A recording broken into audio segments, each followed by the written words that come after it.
없어서.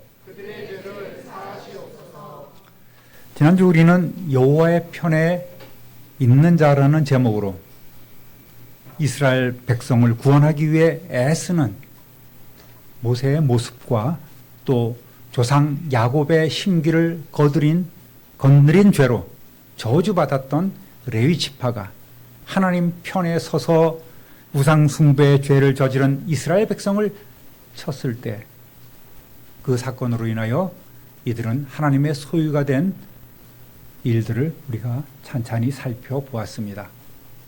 우리가 이미 읽어보았지만 하나님께서는 이 부패한 이스라엘 백성들을 진멸하시고 모세를 제2의 아브라함으로 삼아서 새로운 민족을 이루시겠다고 말씀하셨습니다. 다시 한번 읽어보겠습니다. 32장 10절. 그런즉 내가 하는 대로 두라. 내가 그들에게 진노하여 그들을 진멸하고 너를 큰 나라가 되게 하리라. 아멘. 모세는 이 말씀을 신명기에서 다음과 같이 회고하고 있습니다. 신명기 9장 13절 14절. 여호와께서 또 내게 말씀하여 이르시되 내가 이 백성을 보았노라. 보라, 이는 목이 곧은 백성이니라. 나를 막지 말라. 내가 그들을 멸하여 그들의 이름을 천하에서 없애고 너를 그들보다 강대한 나라가 되게 하리라 하시기로. 아멘. 여기에 하나님의 마음을 헤아릴 줄 아는 모세의 탁월한 영성을 우리는 발견할 수 있겠습니다. 여러분, 야, 나 말리지 마. 이렇게 할 때에 말려달란 말입니까? 말리지 말란 얘기입니까? 예, 말려달란 얘기죠. 하나님께서 모세에게 이야기하고 있는 거예요. 나를 막지 말라. 모세는 이 하나님의 말씀을 이기적인 생각으로, 예, 하나님이 뜻이 그러시다면 다 쓸어버리세요. 그 다음에 제가 한번 나서 보겠습니다. 저를 민족의 조상으로 삼아주세요. 라든지, 예, 하나님, 제가 무슨 힘이 있나요? 알아서 해주세요. 다 하나님의 뜻 아니겠습니까? 그런 방관자의 모습을 보인다든지 하는 이런 것이 아닌, 하나님을 말리면 우리 백성들이 살아날 길이 있겠구나. 나로 하여금 백성들을 위해 기도하라고 하시는구나. 이렇게 받아들인 겁니다. 할렐루야. 그러니까 하나님의 말씀도 우리가 그 의도를 잘 파악하지 않으면 놓쳐버리기가 쉬운 거예요. 그래서 모세는 얼른 그 자리에서 백성과 아론을 위해 중보기도를 하였고, 하나님은 진노를 잠시 멈추시고 지금 참고 계시는 상황 아니겠습니까? 14절 읽어보겠습니다. 여호와께서 뜻을 돌이키사 말씀하신 화를 그 백성에게 내리지 아니하시니라.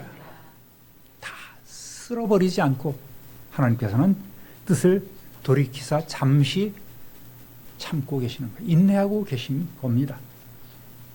일단 심판이 유보된 상태에서 하산하자마자 돌판을 던져 깨뜨리고 송아지 우상을 불살라서 부수어서 가루로 만들어 산에서 흘러내리는 시내에 뿌리고 이스라엘 백성들이 모두 그것을 마시게 한 후에 부패한 죄의 환부를 다 도려내서 모세는 하나님의 공의를 지금 실현하고자 합니다. 그리고 하나님 편에 서서 우상 숭배에 참여하지 않은 이들을 찾았고,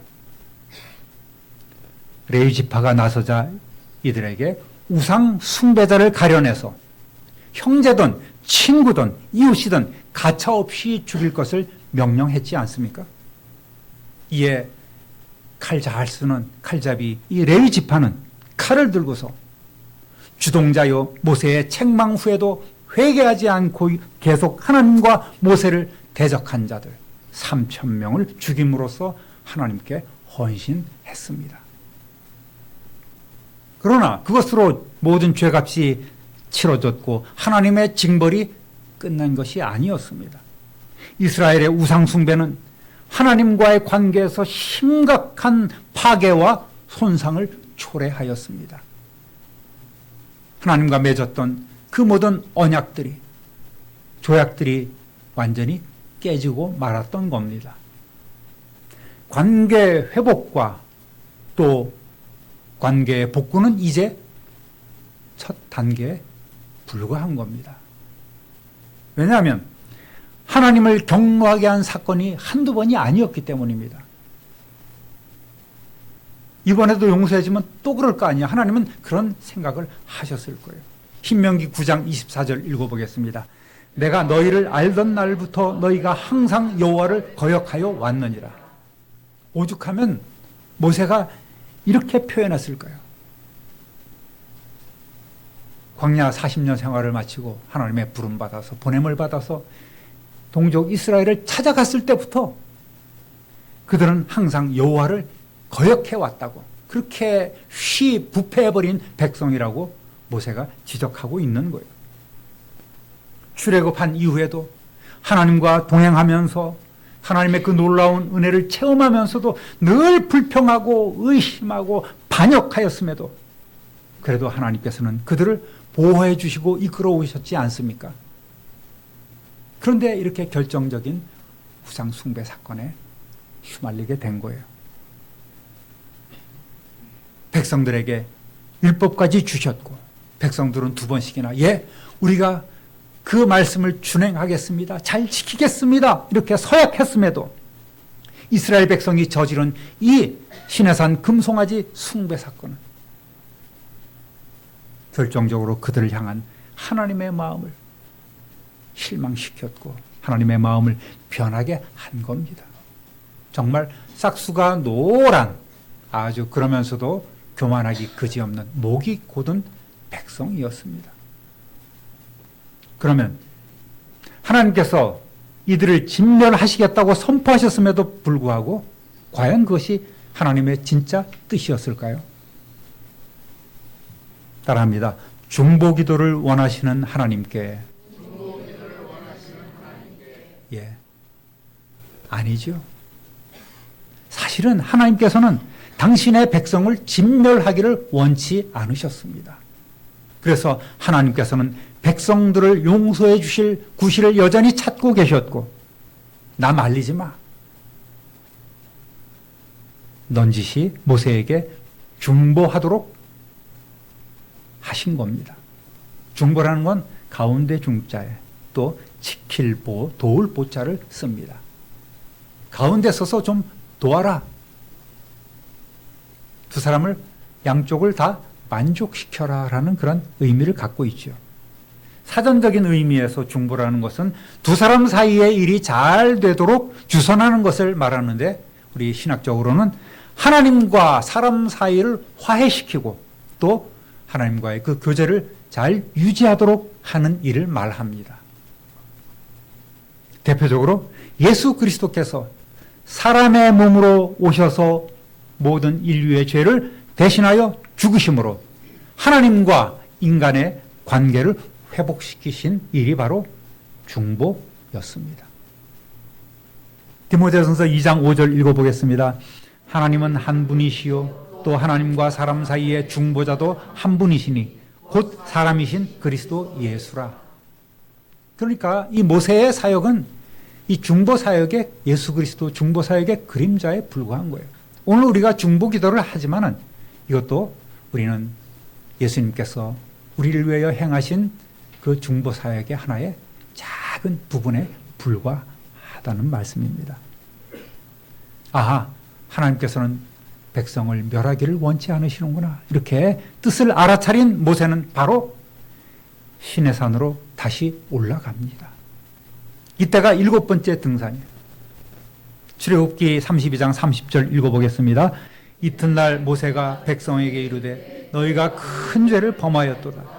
내가 이제 여호와께로 올라가노니 혹 너희를 위하여 속죄가 될까 하노라 하고, 내려와서 나름 우상 숭배자들을 처단하는 등의 속죄를 위한 노력을 했음에도 불구하고 아직 죄에 대한 대가를 치렀다는 확신이나 응답이 모세에게는 아직 없는 거예요. 혹 너희를 위하여 속죄가 될까 하노라. 그런 한 줄기 작은 그런 희망의 끈만 붙잡고서 다시금 시내산으로 올라가고 있는 겁니다. 하나님의 자비하심만을 의지합니다. 긍휼하심만을 의지하고 기도할 수밖에 없는 거예요. 그래서 즉시 올라가서 하나님 앞에 엎드립니다. 따라합니다. 생명을 건 중보기도를 드렸습니다. 중보기도를 원하시는 하나님께 생명을 걸고 중보기도를 드렸다는 말입니다. 앞에서 친히 손으로 쓰신 두 돌판을 받기 위해서 40일간이나 금식했던 모세는 바로 이어서 다시금 40일의 금식기도에 들어가고 있습니다. 기도의 내용은 앞에 11절에서 13절과 동일합니다. 이 기도로 하나님께서는 잠시 진노를 유보하시고 시간을, 기회를 주셨습니다. 신명기에는 조금 더 자세하게 기록을 해놓았습니다. 9장 25절 26절 읽어봅니다. 그때에 여호와께서 너희를 멸하겠다 하셨으므로 내가 여전히 40야를 여호와 앞에 엎드리고 여호와께 간구하여 이르되 주 여호와여 주께서 큰 위엄으로 속량하시고 강한 손으로 애굽에서 인도하여 내신 주의 백성 곧 주의 기업을 멸하지 마옵소서. 아멘. 먼저 모세는 이스라엘 백성이 자신의 백성이 아닌 하나님의 백성이요 하나님의 기업임을 이렇게 아뢰고 있습니다. 하나님께서 큰 위엄과 강한 손으로 애굽에서 인도해냈지 않습니까?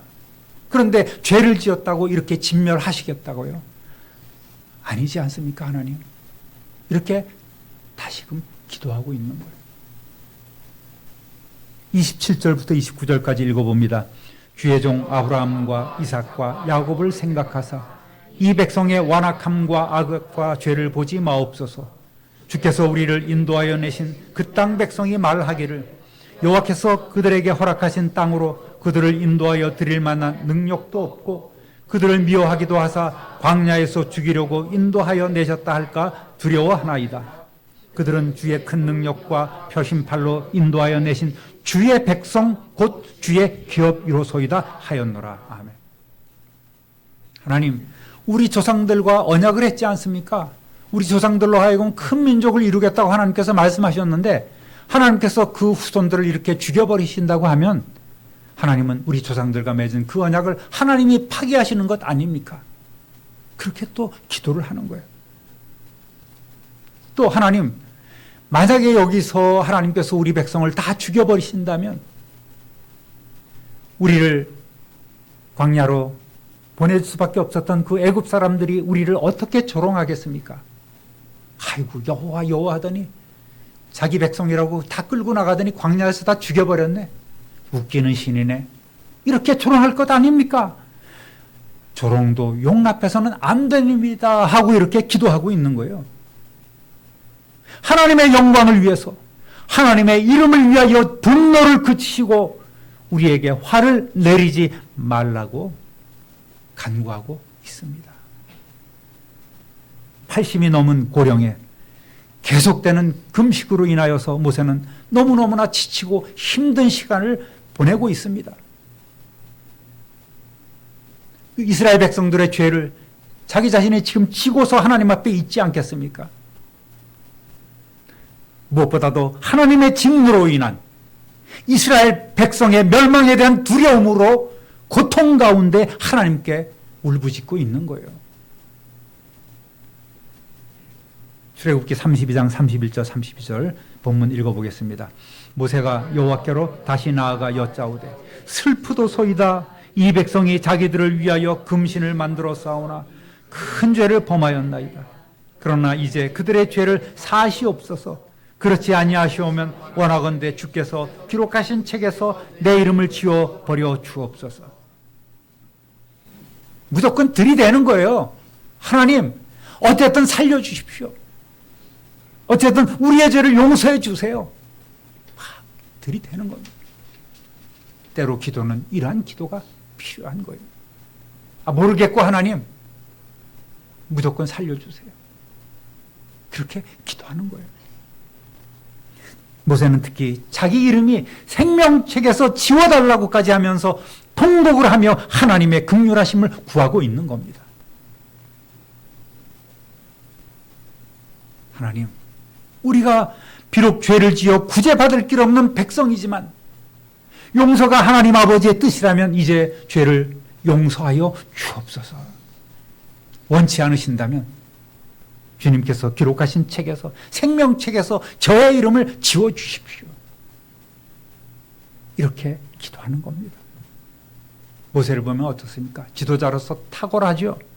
하나님의 대리자로서 율법을 받은 모세이지만 백성을 위한 중재자로서, 중보자로서 이렇게 완전한 모습을 보여주고 있는 겁니다. 백성의 구원을 위해서 자신의 생명까지도 아낌없이 내놓으려는 모세의 모습은 마치 우리 죄를 사하시려고 십자가 위에서 우리의 죄 사함을 구하셨던 예수님의 희생을 보여주고 있습니다. 누가복음 23장 34절 상반절 읽어보겠습니다. 이에 예수께서 이르시되 아버지 저들을 사하여 주옵소서.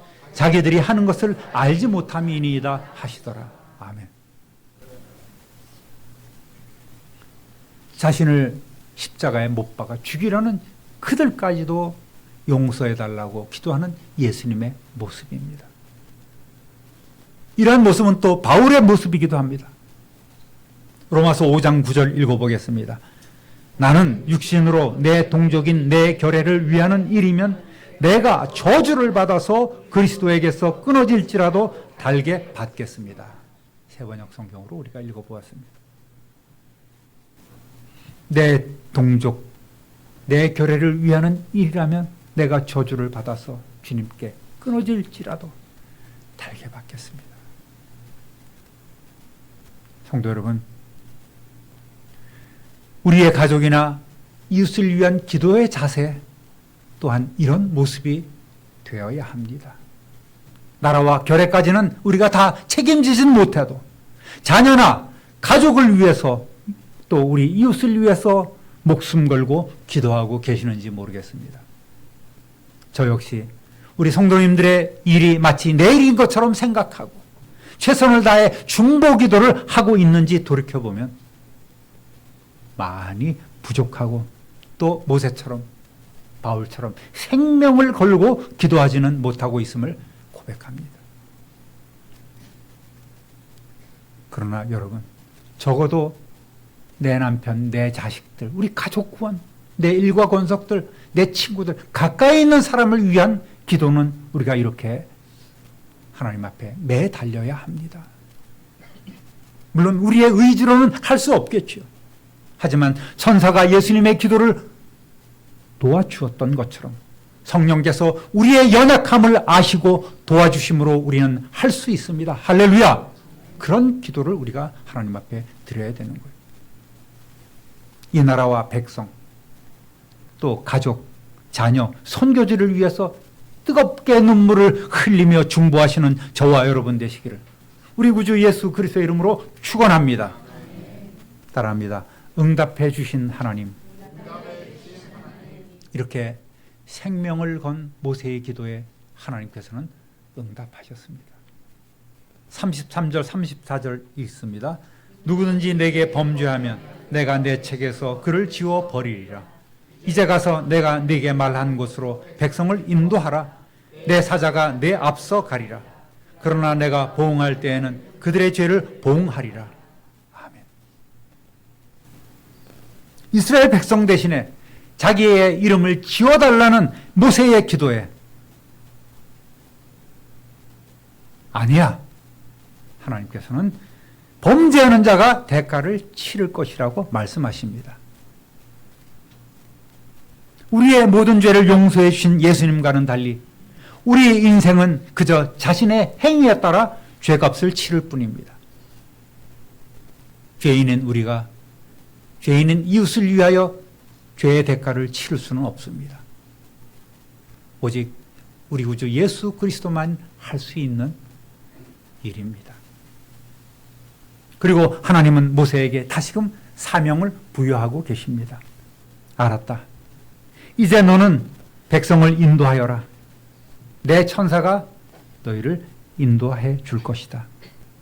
그러나 내가 너희를 완전히 용서한 것은 아니다. 때가 되면 너희로 죄값을 치르게 하겠다. 이번엔 용서해 주겠지만 앞으로 다시 죄를 지으면 이번 죄까지 함께 책임을 묻겠다고 하셨습니다. 죄값을 치러야 하는 보응의 결과가 바로 35절에 나옵니다. 읽어보겠습니다. 여호와께서 백성을 치시니 이는 그들이 아론이 만든 바 그 송아지를 만들었음이더라. 그 뒤에 주님께서는 아론이 수송아지를 만든 일로 이 백성에게 재앙을 내리셨다. 이와 같이 아론이 만든 송아지를 백성들이 섬겼으므로 여호와께서는 그들을 무서운 전염병으로 치셨다. 아멘. 똑같은 구절을 이렇게 새번역 성경은 또 현대인의 성경은 번역을 해놓았습니다. 그러니까 레위 지파가 친 그 3,000명의 칼날로 죽은 이들 외에도 하나님께서는 이들에게 강력한 전염병을 보내셨던 것으로 이들을 징계하셨던 것을 우리가 알 수가 있습니다. 친다는 얘기는 바로 이렇게 전염병으로 온역으로 치신다는 의미를 갖고 있습니다. 하나님께서는 휴가로 전염병으로 치셨던 이 금송아지 숭배 사건은 이렇게 마무리되었습니다.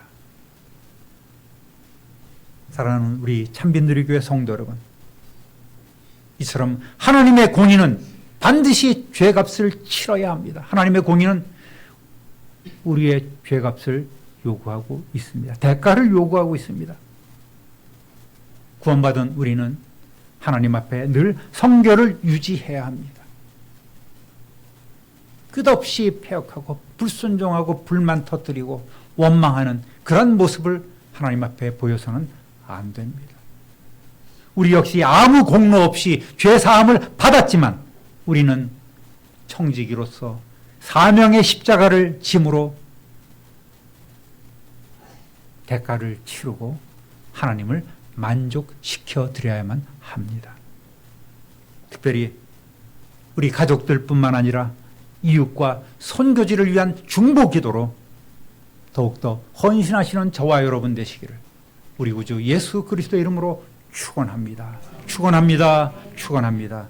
존귀하신 하나님 아버지, 하나님께서는 이스라엘 백성을 진멸하시기를 원하지 아니하시고 중보기도를 하도록 모세에게 길을 열어주셨고, 모세는 하나님 마음에 합한 중보기도를 드림으로 또 그 죄값을 치르게 함으로써 하나님께서는 그의 기도를 들어주셨던 이를 오늘들이 찬찬히 살펴보았습니다. 하나님 아버지, 우리는 값없이 의롭다 함을 얻게 된 또 하나님의 자녀된 권세를 우리가 받고 누리게 되었으나오나 이제 하나님께서 우리에게 맡겨주신 그 사명의 십자가를 지고 가는 일이 남았사오니 기쁨으로 지게 하시고 주님과 더불어 함께 지고 가며 오직 하나님의 영광 위하여 또 이웃을 위한 중보기도의 사역을 감당하며 나가는 우리 모든 성도들이 되게 하여 주옵소서. 감사와 찬송과 영광을 하나님께 돌리옵고 믿음의 주여 온전케 하시는 예수 그리스도의 이름으로 축복하며 기도드립니다. 아멘.